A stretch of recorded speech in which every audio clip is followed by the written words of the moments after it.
Que bom que Deus nos deu mais um dia de vida, que Ele graciosamente nos trouxe, permitiu que aqui viéssemos à casa dEle, para que pudéssemos cantar louvores ao seu santo nome, para que pudéssemos rever o nosso irmão, a nossa irmã, que talvez não tenhamos visto a semana toda. Alguns irmãos aqui estão se convalescendo ainda, no finalzinho de uma gripe. Vários de nós aqui passamos, como o Elbi muito bem colocou no início do culto, mas essas contingências, estas situações todas fazem parte da vida. Mas que bom que até aqui, pelo menos, o Senhor nos sustentou, nos trouxe, nos abençoou, nos deu saúde, nos deu graça, nos deu condições para que pudéssemos estar na presença dEle, para que pudéssemos servi-lo, adorá-lo da melhor maneira possível. Eu quero convidar os irmãos, por favor, para que abram as suas Bíblias no livro de Josué, no capítulo 1 e no versículo 8. Josué, capítulo 1 e versículo 8. Com frequência eu prego sermões mais expositivos. Hoje, dentre outras tantas ocasiões, vou abrir uma exceção e vou compartilhar com vocês um sermão assim chamado textual. Eu confesso que eu não vejo muita diferença, como eu já disse, entre o sermão textual e o expositivo, porque ambos irão expor uma determinada porção da Bíblia, seja ela menor ou maior. Então, em última análise, nós temos sermão temático ou expositivo, porque o textual é apenas uma variação que trata de menor número de versículos, mas acaba sendo a mesma coisa que o expositivo. Enfim, apenas uma mera frescura aí dentro dos estudiosos de homilética, dos professores, assim por diante. Mas Josué capítulo 1 e versículo 8 diz o seguinte: não se aparte da tua boca o livro desta lei, antes medita nele dia e noite, para que tenhas cuidado de fazer conforme tudo quanto nele está escrito, porque então farás prosperar o teu caminho e então prudentemente te conduzirás. Vamos ler todos juntos, independentemente da nossa versão talvez um pouco distinta, mas vamos ler, é um versículo apenas para que memorizemos melhor esse texto. Diz o texto: não se aparte da tua boca o livro desta lei, antes medita nele dia e noite, para que tenhas cuidado de fazer conforme tudo quanto nele está escrito, porque então farás prosperar o teu caminho e então prudentemente te conduzirás. Amém. Vamos agradecer a Deus e vamos ver o que Ele tem a nos dizer hoje por meio desse glorioso, desse maravilhoso texto bíblico. Senhor, nós louvamos, nós adoramos, nós engrandecemos o Seu nome, te agradecemos porque até aqui o Senhor nos trouxe, até aqui o Senhor nos sustentou, até aqui o Senhor nos deu vida, nos deu um coração pulsante, Senhor, para cada um de nós, nos deu inteligência, nos deu saúde, embora talvez alguns agora tenham mais, outros um pouco menos, num termo temporário, mas nós te louvamos por tudo isso. E suplicamos a tua bênção em todas as coisas de nossas vidas e particularmente agora, nesse momento em que nós iremos expor a sua palavra.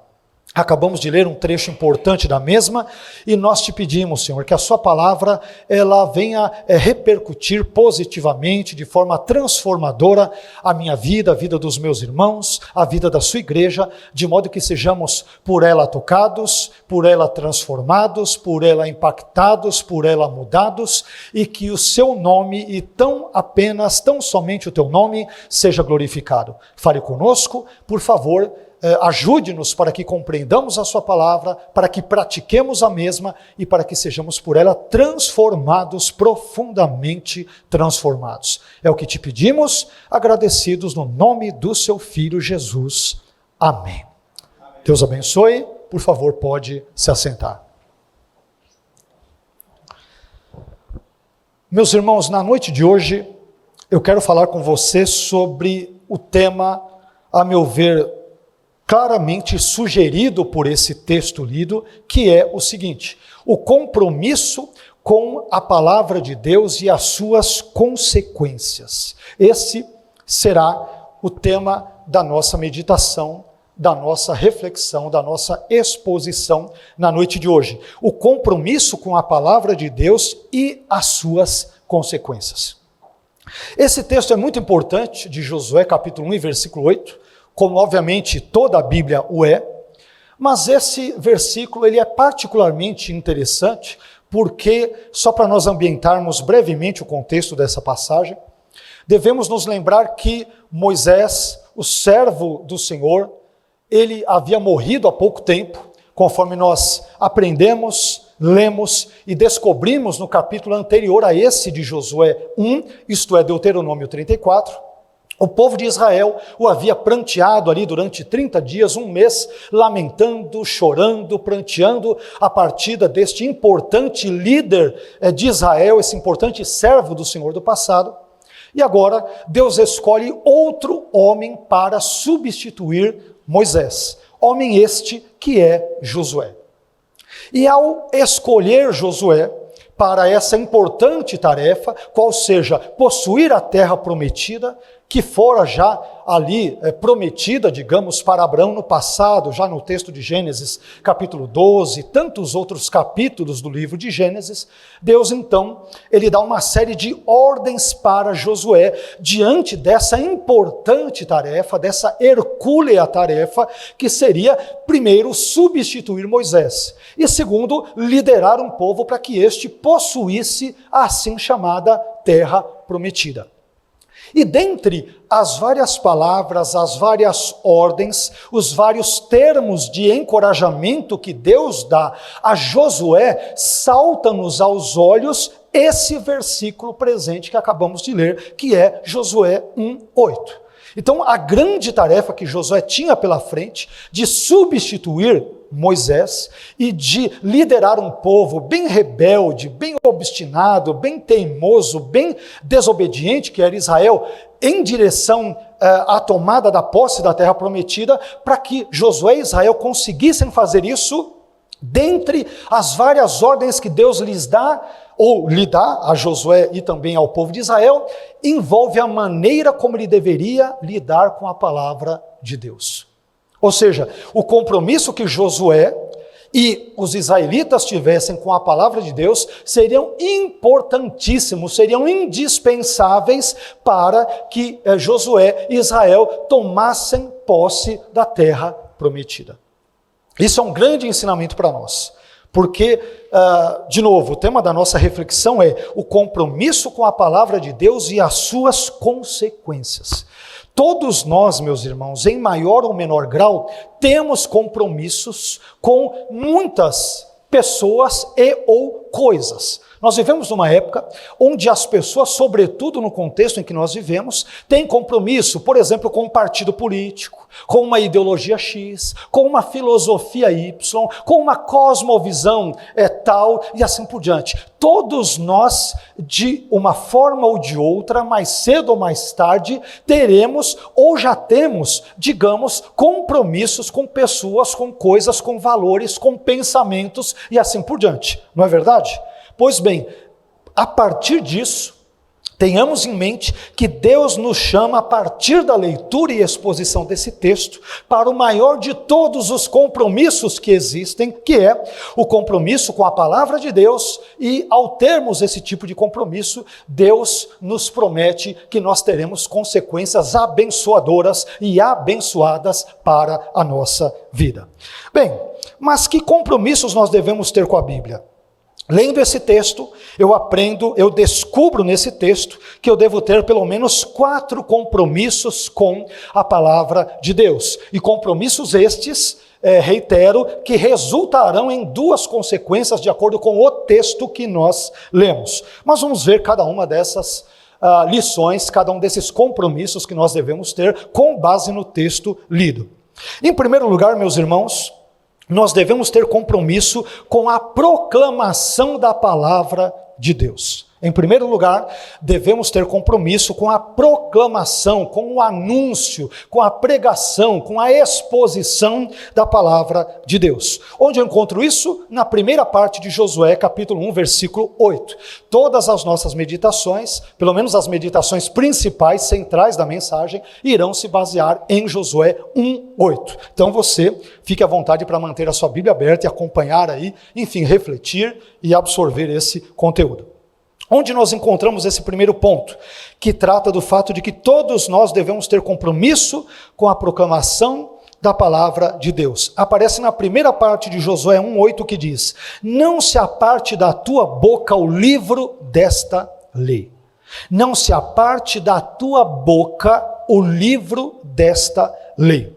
Observe, meu irmão, que quando Deus chama Josué para o desafio de substituir Moisés e de conduzir Israel para a terra prometida, como nós acabamos de dizer, Josué deveria ensinar ao povo de Israel não os seus achismos, não os seus devaneios, não as suas ideias, não os seus pensamentos, mas Josué deveria ensinar, isto sim, o que estava escrito no livro desta lei, isto é, o que estava e está escrito na Bíblia.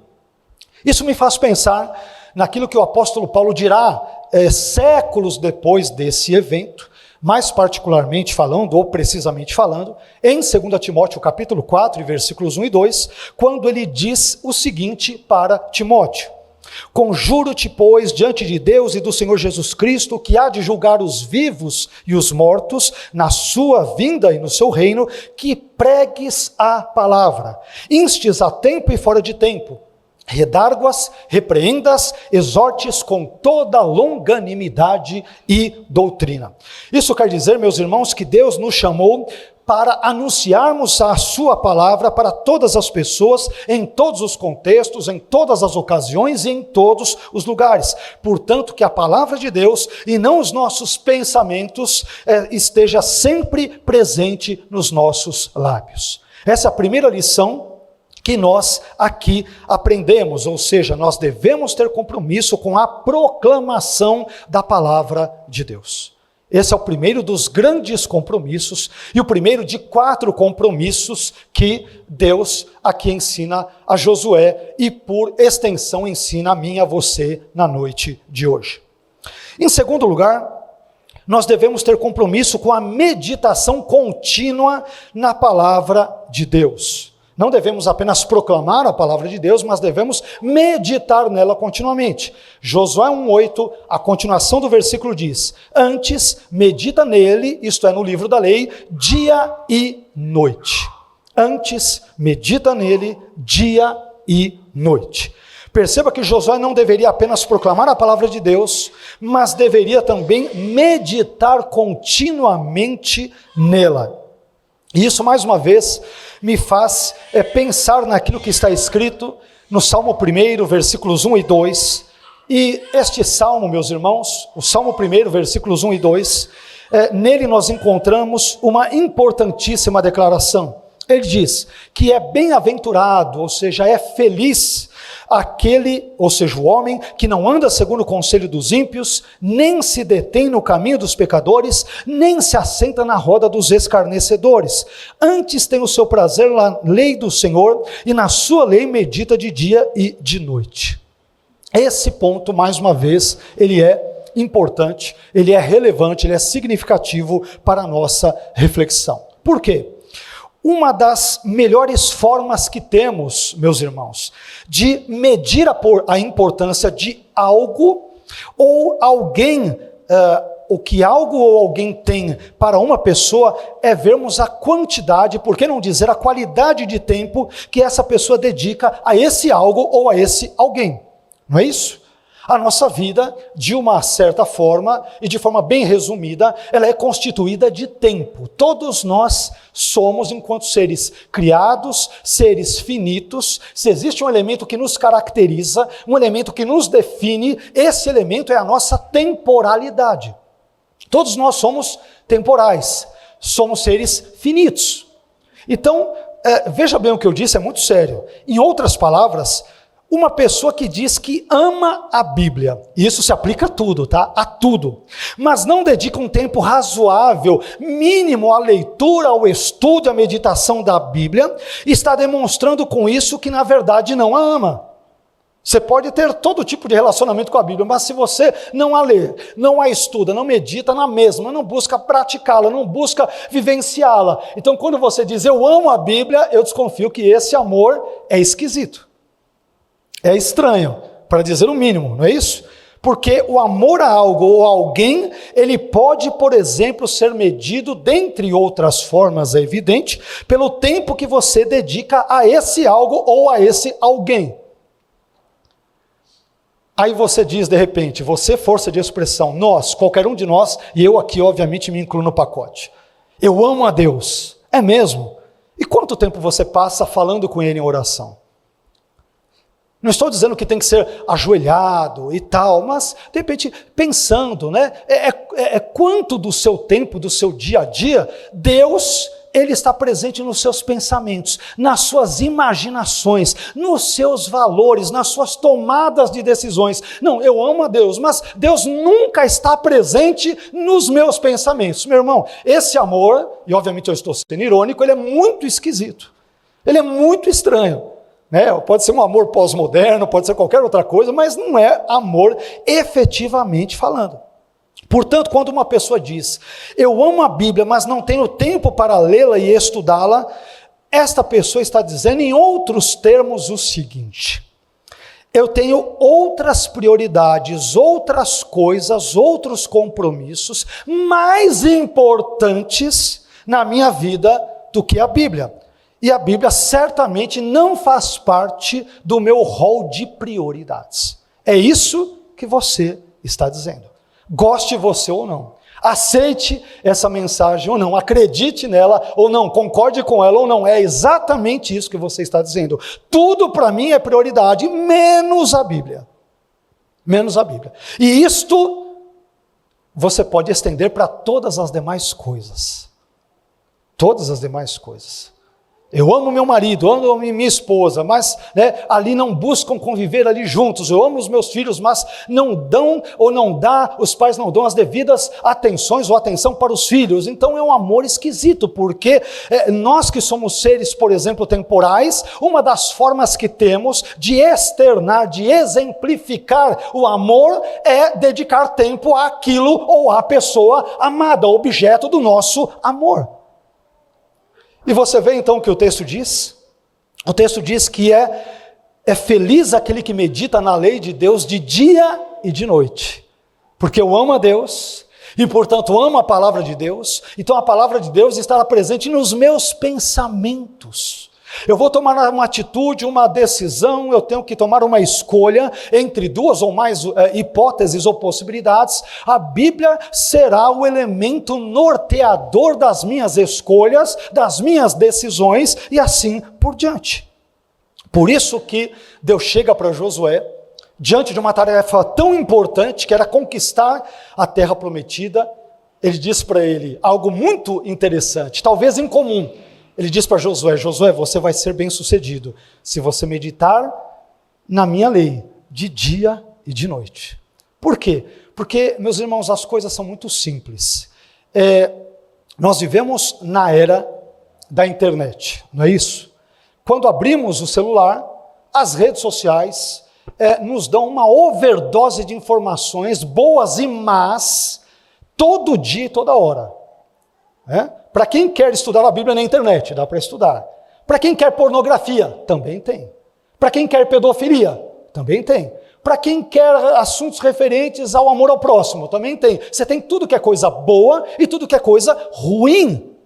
Então, Deus, presciente que é, onisciente que é, conhecedor de todas as coisas que é, Ele já nos ajuda. Ele fala, olha, para você evitar de entreter-se ou gastar o seu tempo ou a sua mente com coisas que não vão agregar e que podem destruir a sua vida e a sua alma, que os seus pensamentos estejam absortos com a minha palavra e com os meus valores, porque aí você nunca vai se dar mal na sua vida. Nunca.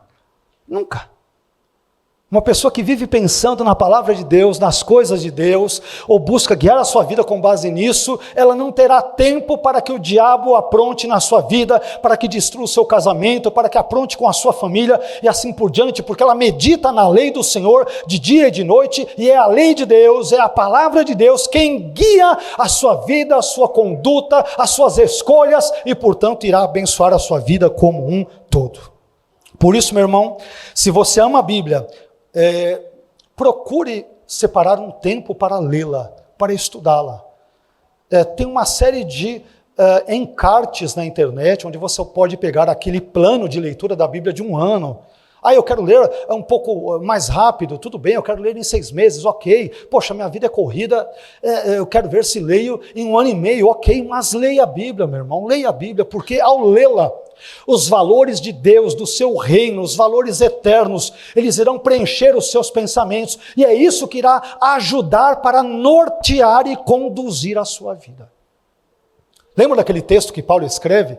Ele vai dizer: quanto ao mais, irmãos, tudo que é verdadeiro, tudo que é honesto, tudo que é justo, tudo que é puro, tudo que é amável, tudo que é de boa fama, se há alguma virtude, se há algum louvor, nisso pensai. O que Paulo está dizendo? Que aquilo em que pensamos poderá nos direcionar para boas ou ruins situações ou consequências na nossa vida.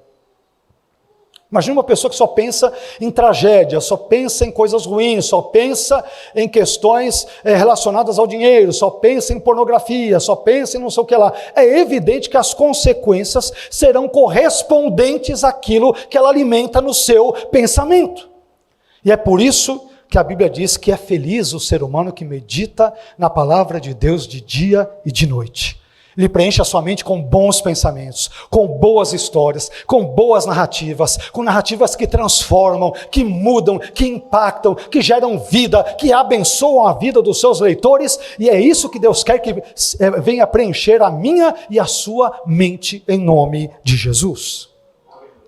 Isso nos permite irmos para outro ponto importante, que é o seguinte, um terceiro item importante.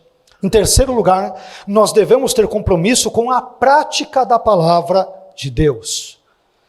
O texto continua dizendo, Josué 1:8, para que tenhas cuidado de fazer. Para que tenhas cuidado de fazer. Note que Josué não deveria apenas proclamar a palavra de Deus, e não deveria apenas meditar nela, ele também deveria praticar a palavra de Deus, ele também deveria viver a palavra de Deus. E essa ordem de Deus, meus irmãos, dada a Josué, em Josué 1:8, ela nos remete a outra ordem que Tiago dará aos seus leitores, no contexto neotestamentário, quando ele diz o seguinte, Tiago diz em Tiago, capítulo 1, versículo 22, e sede cumpridores da palavra, e não somente ouvintes, enganando-vos com falsos discursos. E aqui, mais uma vez, é importante nós falarmos o que é, de certa forma, bem óbvio, que de nada adiantará lermos ou ouvirmos os mais belos, eloquentes e profundos sermões e pregações, se nós não estivermos dispostos a viver as verdades bíblicas proclamadas nesses sermões, nessas exposições e nessas pregações. A escuta da Bíblia, a audição da Bíblia, deve ser acompanhada pela prática da Bíblia. Em outras palavras, não adianta nada sermos ortodoxos em termos de doutrina, se nós não formos ortopráticos em termos de conduta. Não adianta crermos da forma certa, mas vivermos de forma errada. Sermos ortodoxos na doutrina e sermos hereges na vida, no dia a dia. Somos crentes? Não, eu creio que a Bíblia é a palavra de Deus, eu creio que Deus é unitrino, Deus ele é uma essência, mas subsiste em 3 pessoas, Pai, Filho e Espírito Santo. Creio que Jesus nasceu de uma virgem, creio que ele ressuscitou, literalmente eu creio que ele voltará. Sim, mas em caso o marido pega e bate na esposa, espanca a esposa, maltrata os filhos, ou o filho xinga os pais, ou netos tratam mal seus avós, e assim por diante. Não adianta nada, ou o patrão ele passa a perna no funcionário, ou o funcionário ele acaba ludibriando um patrão. Não adianta nada nós crermos de forma correta, mas a nossa vida diária ser uma fraude, e testemunhar contra nós. Meus irmãos, não adianta absolutamente nada disso. Por isso que em terceiro lugar, nós devemos ter compromisso com a prática da palavra de Deus. Então, primeiro, proclamar. Segundo, meditar. Terceiro, viver. E aí nós temos um quarto compromisso, na sequência do texto. Quarto e último compromisso, e vocês já vão descobrir, nós vamos descobrir as 2 maravilhosas consequências desses 4 compromissos quando nós os obedecemos. Em quarto e último lugar, o quarto e último compromisso nós devemos ter compromisso com a integralidade da palavra de Deus, com a totalidade da palavra de Deus.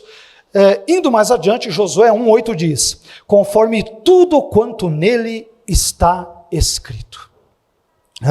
Primeiro Deus diz: não se aparte da tua boca o livro desta lei. Depois Deus diz: antes medita nele dia e noite. Terceiro, para que tenhas cuidado de fazer conforme, e aí continua, tudo quanto nele está escrito. Observe, meu irmão, que Josué não deveria apenas proclamar, meditar e viver a palavra de Deus. Tudo isso é importante, é evidente. Mas ele também deveria se comportar conforme tudo quanto estava e está escrito na palavra de Deus.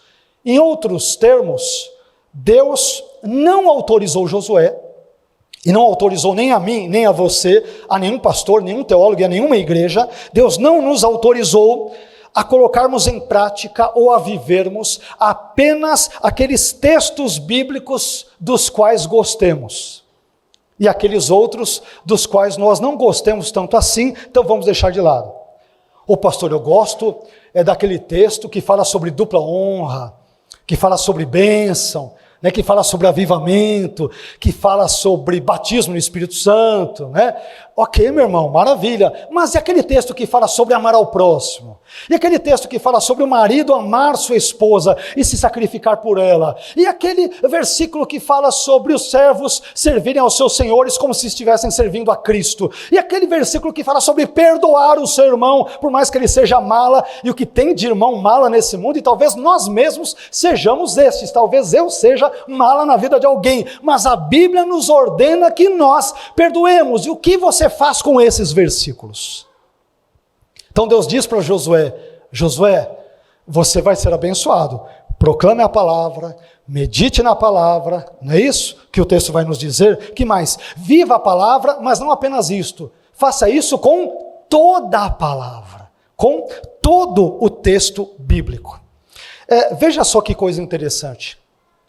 Em Atos capítulo 20, versículo 27, Lucas registra um trecho do discurso de Paulo, direcionado aos anciãos de Éfeso, e Paulo está prestes ali a se despedir deles, e Paulo diz uma coisa muito interessante para os anciãos de Éfeso, que está em consonância com o que é dito aqui, Deus diz para Josué. Claro, não poderia haver contradição, é evidente, então está em harmonia. Mas Paulo vai dizer o seguinte, quando ele se despede dos anciãos de Éfeso, ele diz: porque eu nunca deixei de vos anunciar todo o conselho de Deus. Todo. É como se Paulo dissesse: anciãos de Éfeso, eu nunca preguei a vocês apenas aqueles trechos bíblicos, apenas aquelas passagens bíblicas, apenas aquelas porções das Escrituras que me fossem convenientes. Não. Quando eu estive entre vocês, eu anunciei todas as Escrituras. Eu não falei apenas aqueles textos que me agradavam, mas falei também, preguei também aqueles textos que inclusive poderiam ir contra mim e contra os meus pecados. Eu falei sobre toda a palavra de Deus quando estive entre vocês e com vocês. Meus irmãos, Deus não nos autorizou a termos um compromisso conveniente apenas com uma parte da Bíblia, com apenas alguns trechos da Bíblia, de modo que nós venhamos a negligenciar os demais trechos ou passagens ou perícopes das Escrituras e assim por diante. Por isso, o nosso compromisso com a Bíblia deve ser holístico, deve ser integral, deve ser total, e portanto deve abranger todas as páginas, todos os capítulos, todos os versículos, todos os parágrafos, enfim, tudo aquilo que Deus nos ensinou. Bem, mas a observância desses 4 compromissos com a Escritura, ou com as Escrituras, isto é, com a proclamação, com a meditação, com a prática e com a totalidade da Bíblia, resultará em 2 importantes consequências. Olha que coisa importante. Talvez você se pergunte: mas pastor, se eu tiver um compromisso com a proclamação, com a meditação, com, por exemplo, aí a prática e com toda a Bíblia, o que vai acontecer comigo? O texto diz que 2 coisas irão acontecer, 2 abençoadas consequências se seguirão. Vamos ver quais são elas? Primeira consequência, uma vida próspera. E aqui a questão, meu irmão, não é só dinheiro.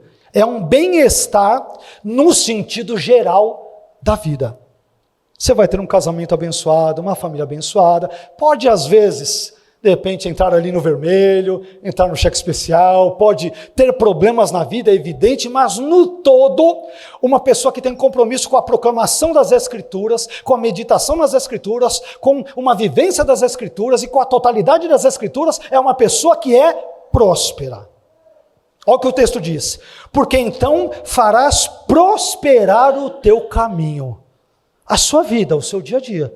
Você vai ser uma pessoa abençoada. E nos dias de hoje é interessante porque muitas igrejas se preocupam com uma fórmula mágica da prosperidade. Não é isso? Meu irmão, a fórmula bíblica para a prosperidade não envolve a prática de campanhas, 12 dias disso para 12 meses daquilo lá. Não envolve a entrega do dízimo como forma de barganha. Olha, eu vou dar para Deus 10%, porque Ele vai me dar tanto, e depois eu vou dar mais tanto de oferta, porque Ele vai me dar tanto, porque, veja bem, as minhas ofertas dadas a Deus vão render mais do que o tesouro direto, o CDB, o CDI, a renda fixa, o Vinícius que conhece disso mais do que eu. Então é um baita de um investimento. Olha só, estou lucrando mais do que os bitcoins, olha isso. Então eu vou investir na igreja, não necessariamente porque ame a igreja, não necessariamente porque ame a comunidade, mas porque eu quero me dar bem. Não é assim que as coisas funcionam. Tem irmão que tem a síndrome do tio Patinhas, não é bem assim. Só vê cifrão, para onde ele olha ele só vê dinheiro, dinheiro, dinheiro e dinheiro. Meu irmão, o segredo bíblico para a prosperidade envolve meditar na palavra de Deus, praticá-la, lê-la, vivê-la, e o resultado disso teremos uma vida próspera segundo os padrões de Deus, não segundo os padrões deste mundo. Esse ponto é importante. Então o compromisso com as Escrituras fará com que o seu caminho seja próspero e abençoado, o que, mais uma vez, não significa de modo algum, é importante ressaltar, não significa que você não experimentará adversidades, angústias, dores, males, sofrimentos, doenças, enfermidades, desemprego e assim por diante, mas Deus estará com você em cada momento difícil da sua vida, porque você o ama, e você ama a palavra dele. Meu irmão, como podemos amar a Deus se não amamos a palavra que Ele nos deu e por meio da qual Ele se nos autorrevelou? De novo, que amor estranho é esse? Que amor esquisito é esse? Isso não é amor. Então, meditemos nas Escrituras e Deus tornará, conforme os seus padrões escriturísticos, tornará a nossa vida próspera e abençoada. Segunda consequência e última, caminhando para o final da nossa mensagem, que hoje talvez seja um pouquinho mais curta. Segunda consequência, um comportamento prudente. O final do versículo diz: e então prudentemente te conduzirás. O que é a prudência? De forma bem popular, de forma bem breve, de forma bem simples. A prudência é aquele tipo de qualidade, digamos, que faz com que o indivíduo que é portador da mesma, ou seja, o indivíduo prudente, ele antecipe, ele preveja, digamos, certas inconveniências e certos males, e, portanto, ele consiga ali se prevenir com os mesmos. Ele os antevê, ele pensa, se eu for por esse caminho eu vou me dar mal, então eu vou por aqui.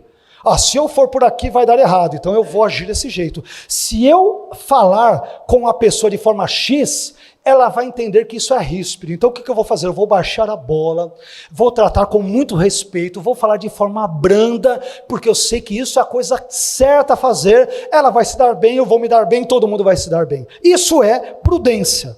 Então essa virtude cristã da prudência, ela envolve, meus irmãos, uma tomada de decisão que implica um agir e um viver cautelosos e precavidos, de modo, como eu disse, a evitarmos determinados problemas e perigos, sempre que isso for possível, é claro. Tem coisas que não dá para a gente evitar. Podemos nos cercar de todos os tipos de mecanismos e artifícios e dispositivos e vamos ter problemas na vida, não é?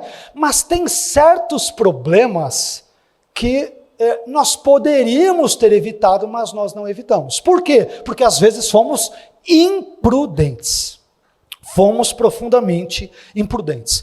E observe comigo, meu irmão, que a observância da palavra de Deus, ela torna o homem de Deus, a mulher de Deus, prudentes.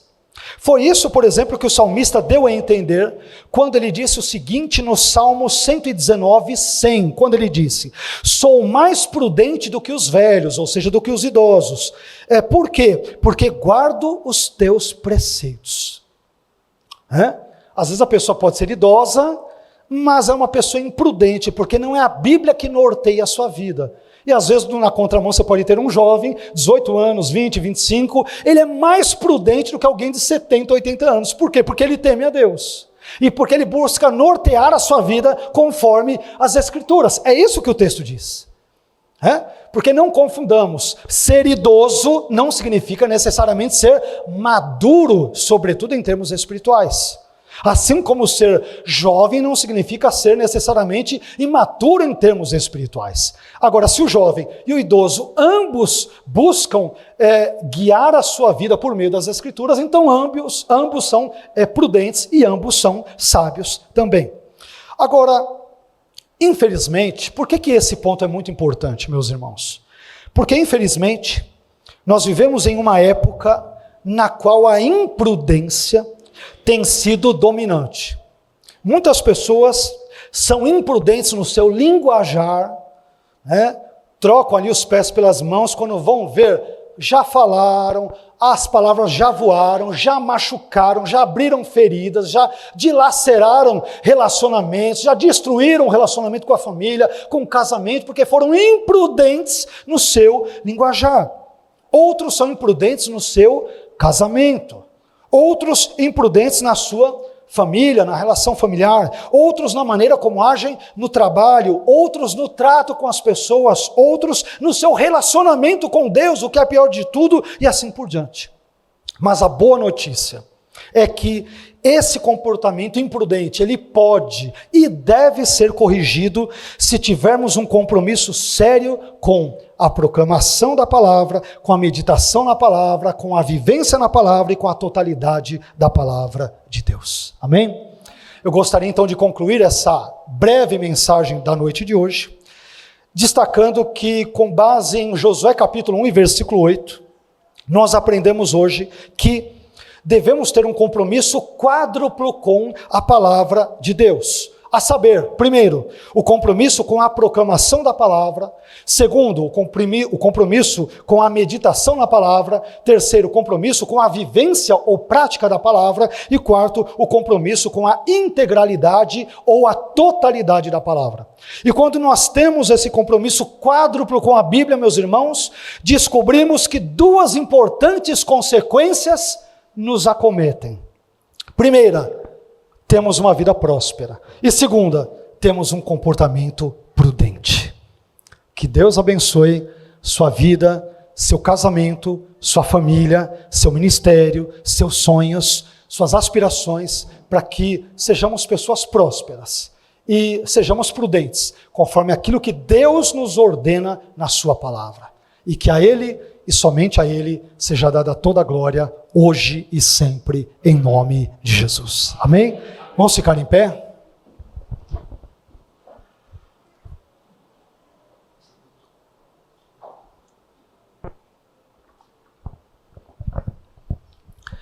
Hoje a nossa reflexão, ela foi mais breve, mas nem por isso menos importante, e ela foi centrada num assunto principal que envolve a Bíblia. Os compromissos que devemos ter com a Bíblia e as consequências advindas desse compromisso que temos com a Bíblia.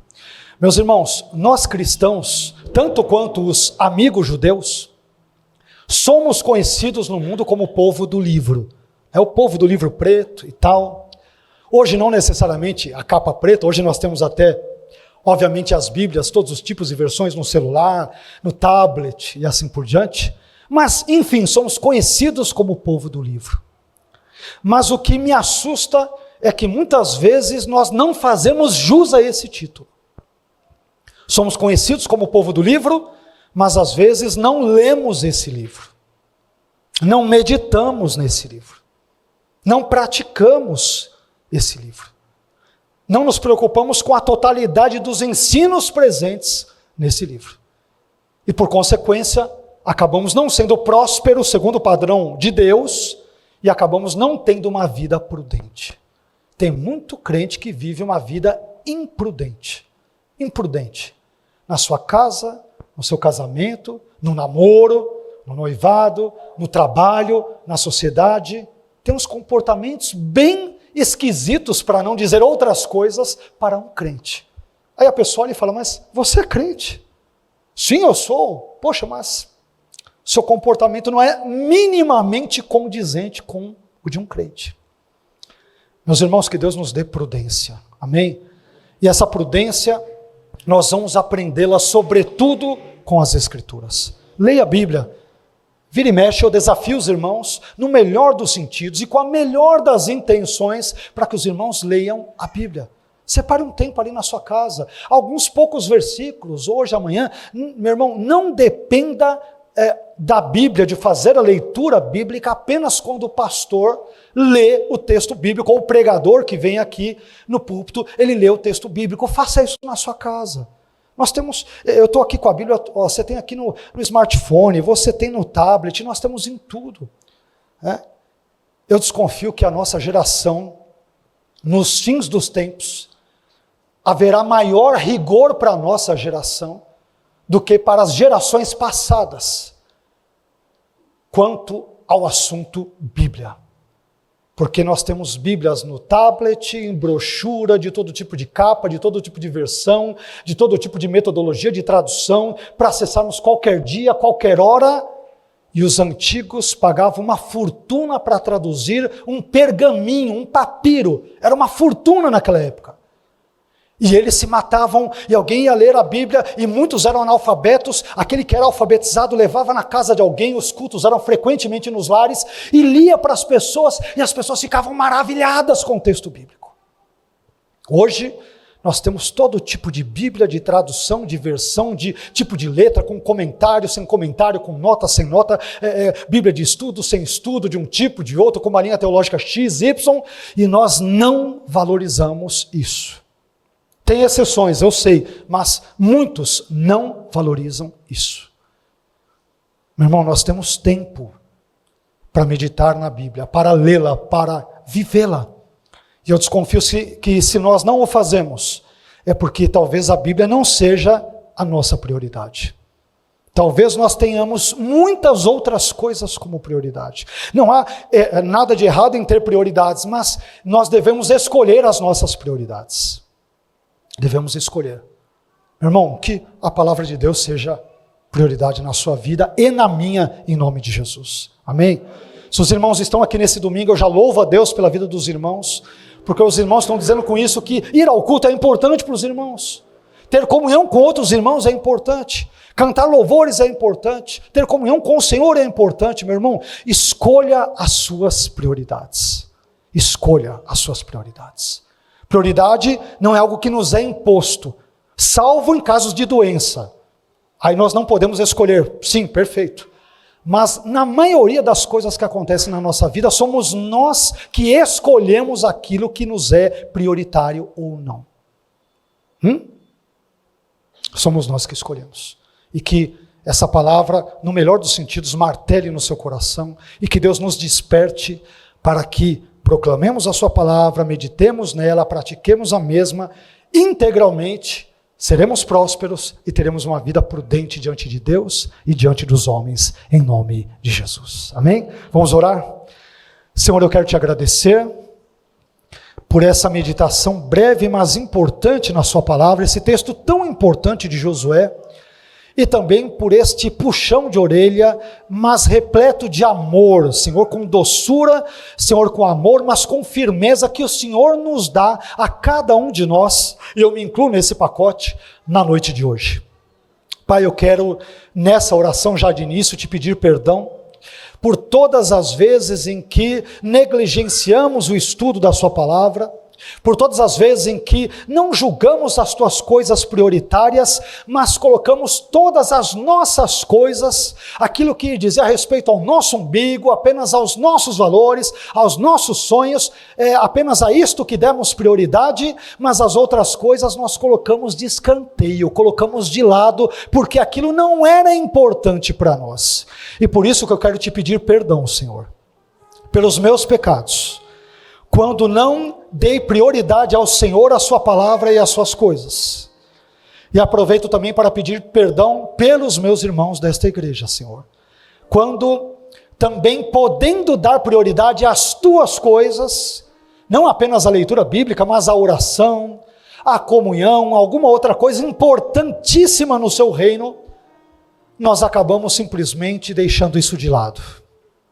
Colocamos outras coisas, outros valores, outras agendas no lugar, porque julgamos as tuas coisas talvez importantes, mas não tão importantes quanto as nossas coisas. Ah, Senhor, nos perdoe, nos perdoe. Ajude-nos a partir dessa mensagem que o Senhor permitiu que trouxéssemos na noite de hoje. Ajude-nos para que nós nos reorientemos na nossa rota e sejamos reconduzidos pelo Teu Espírito Santo às coisas, valores, práticas, pensamentos, meditações, tudo aquilo que, enfim, te honra, te glorifica, te engrandece e que te agrada, Senhor. Ajude-nos, por favor. Abençoe minha vida, a vida dos meus irmãos, a cada um. Que o Senhor nos ajude, Senhor, a escolhermos com critério as nossas prioridades. Não há nada de errado termos um momento de lazer, irmos a um parque, irmos a uma praia, fazermos viagens, tudo isso é legítimo, estarmos com os amigos, jogarmos uma bola, ou fazermos outra coisa do gênero, tudo isso é legítimo. Mas torna-se ilegítimo quando tudo isso se torna a prioridade e o foco da nossa vida. A nossa vida gravita apenas e sobretudo em torno dessas coisas. E a leitura da sua palavra, a meditação na mesma, a vivência da mesma, a oração, a comunhão com o Senhor e com os irmãos, nós julgamos como algo de menos importância. E isso se chama pecado. Nos perdoe, Senhor, pelos nossos pecados. Quando escolhemos muito mal, pessimamente mal, as nossas prioridades. Escolhemos o mundo em primeiro lugar e deixamos o Senhor de escanteio. Tudo fala mais alto do que as tuas coisas. Quando é uma saída, é um festejo, é uma alegria, nós ficamos felizes, mas quando o assunto envolve as tuas coisas, às vezes ficamos até mesmo tristes e cabisbaixos. Ah, Senhor, somos tão individualistas às vezes, somos tão mesquinhos às vezes, somos tão narcisistas, olhamos apenas para nós, para o nosso umbigo, e colocamos as tuas coisas de forma secundária, terciária, como algo que não tem nenhuma importância. Perdoe o nosso pecado, Senhor. Perdoe o pecado dessa igreja nesse sentido. Os meus pecados, sobretudo, te peço perdão. Me ajude a dar prioridade àquilo que deve ser de fato prioritário. E me ajude a colocar num segundo plano aquilo que de fato não deve ser prioritário na minha vida. E assim nós oramos ao Senhor, pedindo que o Senhor nos encaminhe pelas sendas da sua palavra. Queremos viver os seus valores. Queremos ser pregoeiros do seu reino. Nos ajude, Senhor. Nos ajude. Em nome de Jesus. Amém. Amém.